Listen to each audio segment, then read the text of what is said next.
परिजन भाई बहनों, आत्मीय परिजन भाई बहनों, જ્યારે અખંડ દીપક અને પરમ વિશ્વ વંદનીય માતાજીની જન્મ શતાબ્દી મહોત્સવ 2026ની તડામાર તૈયારીઓ હરિદ્વારની અંદર વૈરાગી દીપમાં ચાલી રહી છે, ત્યારે આ અખંડ દીપક શું છે? અખંડ દીપકની મહત્તા શું છે? પરમ વિશ્વ વંદનીય માતાજીની જન્મ શતાબ્દી કેમ? અખંડ દીપકની જન્મ શતાબ્દી કેમ? અને પરમ પૂજ્ય ગુરુદેવ પંડિત શ્રીરામ શર્મા આચાર્યજીની સાધનાના 100 વર્ષની પૂર્ણાહુતિ ની જન્મ શતાબ્દી કેમ? આ વિશે આપણે સૌએ જાણવું જોઈએ અને જીવનમાં ઉતારી અને આપણા જીવનને શ્રેષ્ઠ બનાવવું જોઈએ. તો આજે આપણે આ ત્રિવેણી સંગમ, જે ગાયત્રીને ત્રિપદા કહેવામાં આવે છે, એ ત્રિપદાની આ ત્રણેય ધારાઓ એ જન્મ શતાબ્દી મહોત્સવ વિશે આજે આપણે જાણીશું. એ પૂર્વે ગાયત્રી મંત્ર એક સાથે એક સ્વરમાં. ઓમ ભૂર્ભુવઃ સ્વઃ તત્સવિતુર્વરેણ્યં ભર્ગો દેવસ્ય ધીમહિ ધિયો યો નઃ પ્રચોદયાત.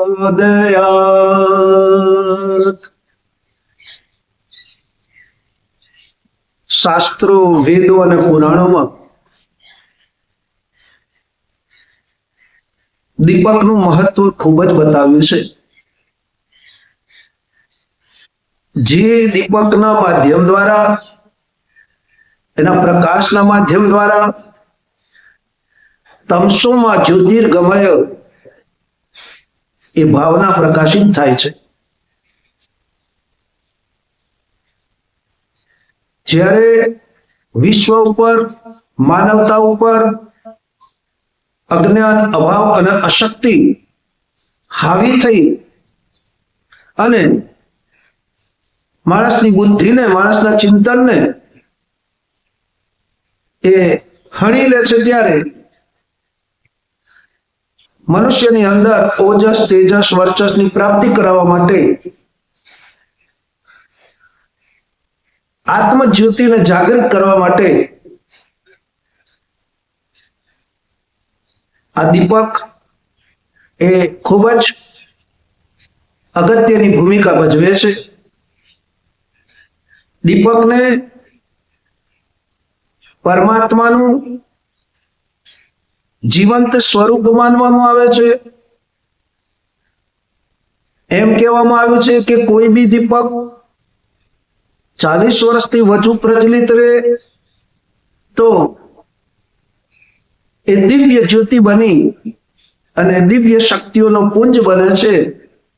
ત્યારે ભાઈઓ બહેનો, આપણા મિશનના સ્થાપક, યુગ ઋષિ, યુગ મનીષી, યુગ દ્રષ્ટા, યુગ સાધક, વેદમૂર્તિ તપોનિષ્ઠ પંડિત શ્રી રામ શર્મા આચાર્યજી પોતાના જીવનની સાધનાની શરૂઆત 1926માં આ દીપક પ્રગટાવીને કરી હતી. આ દીપકના સાનિધ્યમાં એમના આરાધ્ય ઈષ્ટ એવા સર્વે સર્વાનંદજી, જેમને અખિલ વિશ્વ ગાયત્રી પરિવાર દાદા ગુરુદેવના નામે ઓળખે છે, અને વેદમૂર્તિ તપોનિષ્ઠ પંડિત શ્રીરામ શર્મા આચાર્યજી પરમ પૂજ્ય ગુરુદેવના આરાધ્ય ઈષ્ટ પણ આ દાદા ગુરુદેવે એમને નિર્દેશ કર્યો કે તારે વિશ્વ કલ્યાણ, ધર્મની રક્ષા માટે, સ્મૃતિના ઉત્થાન માટે, માનવ કલ્યાણ માટે અને વિશ્વને નવી દિશા ધારા આપવા માટે, ધરતી પર સ્વર્ગની પરિસ્થિતિઓનું નિર્માણ કરવા માટે મનુષ્યની અંદર રહેલી દેવ શક્તિઓના જાગરણ માટે ગાયત્રી મંત્રના 24 લાખના એવા 24 મહાપુરુષણ કરવાના છે અને એની શરૂઆત વસંત પંચમી 1926ના પાવન દિવસથી શરૂ કરવાની છે. આ નાનકડા શ્રીરામે, બાળક શ્રીરામ એ ગુરુની આજ્ઞાને માની અને ગાયત્રી મંત્રની સાધનાની શરૂઆત કરી. ભાઈઓ બહેનો, એ અખંડ દીપક, એ દીપ જ્યોતિ બની, દિવ્ય જ્યોતિ બની, અખંડ જ્યોતિ બની અને સમસ્ત વિશ્વના કલ્યાણ માટે, અજ્ઞાનને દૂર કરવા માટે એ અવિરતપણે પ્રજ્વલિત થઈ અને એ આબલખેડાથી પ્રજ્વલિત થયેલી દીપક અખંડ જ્યોતિ એ ભગવાન કૃષ્ણની જન્મભૂમિ મથુરાની અંદર પણ યુગ શક્તિ ગાયત્રી તપોભૂમિની અંદર પણ સ્થાપિત થઈ અને માં જગત જનની જગદંબાની આરાધના કરી અને ગાયત્રી પરિવાર યુગ નિર્માણ યોજનાની સ્થાપના કરનાર આ મહાન તે યુગ સાધકે ગાયત્રી મંત્ર જન જન સુધી પહોંચાડી અને સૌને સદબુદ્ધિ અને સૌને સદબુદ્ધિ પ્રાપ્ત થાય, સૌનું ભવિષ્ય ઉજ્જવળ બને એવા ભાવથી ગાયત્રી મંત્રને ઘેર ઘેર પહોંચાડનાર આ યુગ ઋષિની સાધનાના 100 વર્ષની પૂર્ણાહુતિ છે ભાઈઓ બહેનો. સાથે સાથે આજ અખંડ દીપકના સાનિધ્યમાં આ યુગ ઋષિએ સમાજને શ્રેષ્ઠ ચિંતન આપવા માટે, શ્રેષ્ઠ વિચારો ના પ્રચાર પ્રસાર માટે અખંડ જ્યોતિ, યુગ નિર્માણ યોજના, પ્રજ્ઞા અભિયાન તેમજ 3200 થી વધારે વ્યક્તિ, પરિવાર, સમાજ અને રાષ્ટ્રલક્ષી એ સાહિત્યનો લેખનનો જંગ આરંભી અને એને વિશ્વ માતાના આશીર્વાદથી, દેવ માતાના આશીર્વાદથી જન જન સુધી પહોંચાડવા માટે જેમણે અવિરત પ્રયત્ન કરી અને શાંતિ કુંજ ગાયત્રી તીર્થની સ્થાપના કરી, 4 વખત હિમાલયની યાત્રા કરી, નવયુગના નિર્માણની ઘોષણા કરનાર એ યુગ ઋષિની પરાશક્તિ, આત્મશક્તિ, સ્નેહ સલીલા પરમ વિશ્વ વંદનીય માતાજીનો પ્રાદુર્ભાવ પણ ભાઈઓ બહેનો 1926 ની અંદર આગ્રામાં થયો હતો. આમાં જગતજનની જગદંબાએ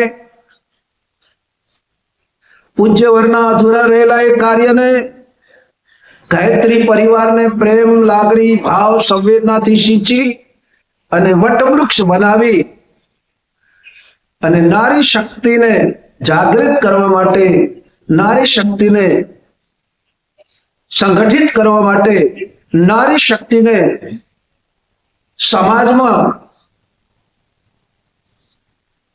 સમોવડી બનાવવા માટે, સર્વશક્તિમાન બનાવવા માટે શાંતિની કુંજની અંદર આ માં ભગવતીએ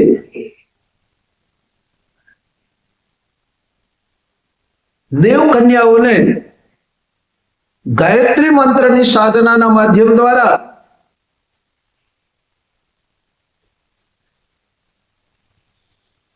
વિશ્વવ્યાપી નારી જાગરણ અભિયાન નું શંખનાદ કર્યો. એવા કરુણા, મમતા, લાગણી, સદભાવ, વાત્સલ્યતાની મૂર્તિ માં ભગવતી દેવી શર્માજીની પણ જન્મ શતાબ્દી 2026 ઉજવાઈ રહી છે.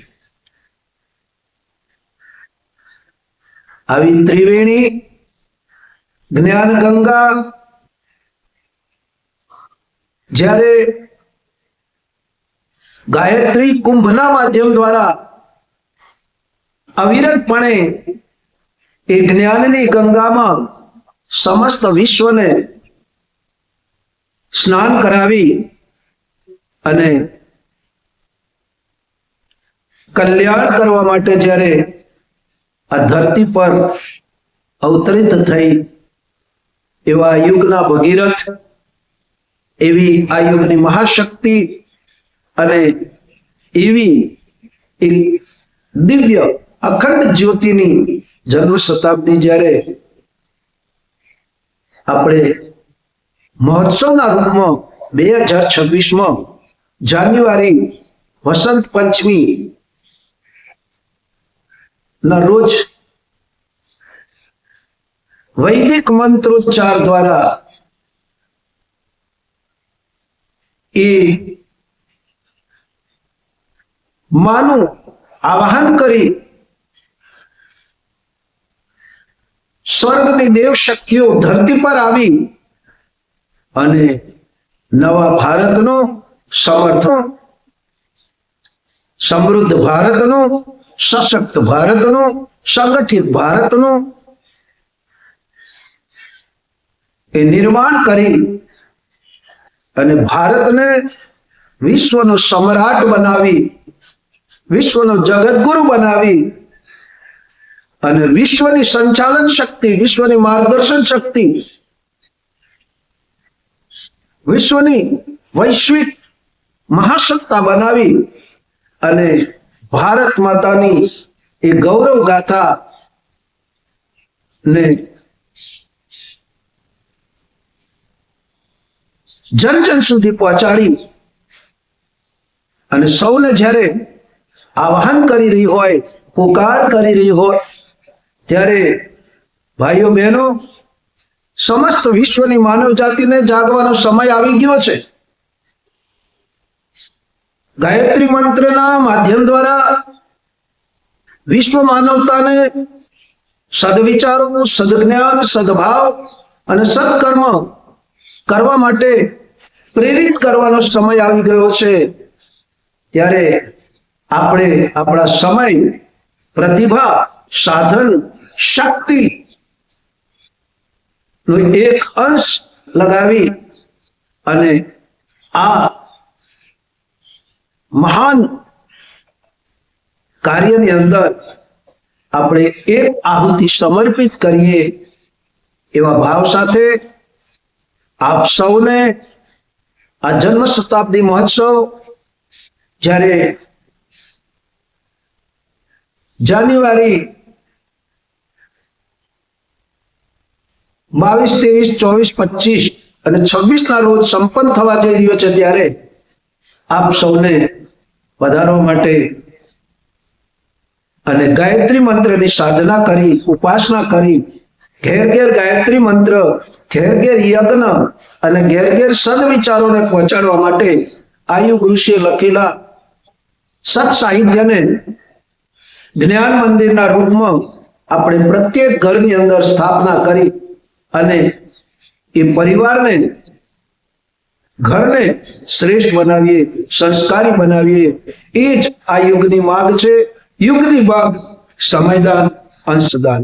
युगनी मांग समयदान, अंशदान. हम बदलेंगे युग बदलेगा, हम सुधरेंगे युग सुधरेगा. ये भाव साथे आप सौने पुनः प्रणाम, वंदन.